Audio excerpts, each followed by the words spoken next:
How concerned should the physical security industry be about cybersecurity?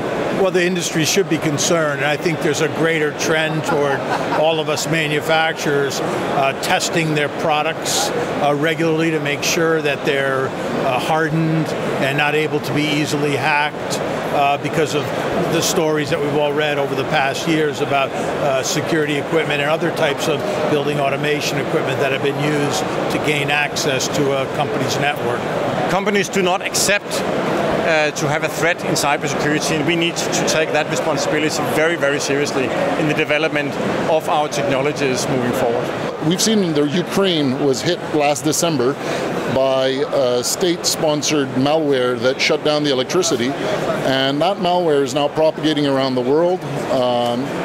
It's not having as much success as it had in the Ukraine, but it is hitting power generation facilities all around the world, and that's an example of the risks that our cyber insecurity is posing to our critical physical infrastructure. From the end user to the installer to the manufacturer, which every link has its significance in the cybersecurity.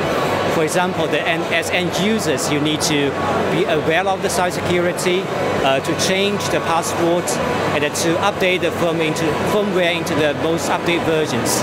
As installers, you also need to educate end users how to be necessary steps to be taken to make the network more secure.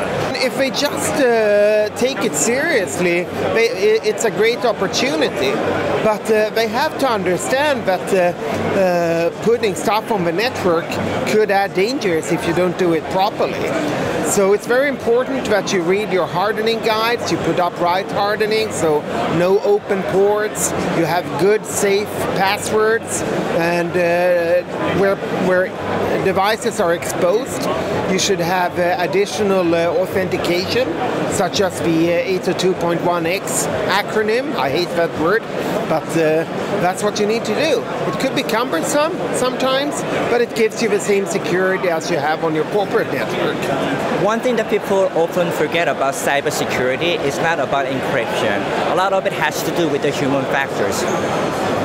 A system has to be designed in such a way to minimize the faults of the human factors. People make mistakes. How do you prevent that? It's going to be very crucial in terms of not only having a very strong encryption technology, but also have a practical security, because humans do make mistakes. How do you recover from that or prevent it from happening? Like the IT products line, there is always kind of bug in the devices. So it's on one hand you need to enhance your R&D investment, and also the way you develop the new product lines. But the other hand is like everybody in the system need to also pay attention about that. Yeah. So this is kind of a cyber security system, not only from one part of the chain. We've been working with some large enterprise since last year, and we're starting to hear about penetration tests. And what this is you hire specialists and hackers to try to break into your hardware and software. And from this, we learned that we have to be prepared for any cyber attacks. And with any products that we build today, we go through various penetration tests. We hire experts in this industry to actually go into our hardware and break into our software, and to protect, to build walls so that these devices are protected from any external attacks. Do you think access control is more safe than video surveillance? So I don't think that's, so let me flip that around. I wouldn't say one is more safe than the other, but combined we provide a much higher level of security. I think they need to work together to provide that extra level of protection that our customers are looking for. I don't think you can have one over the other.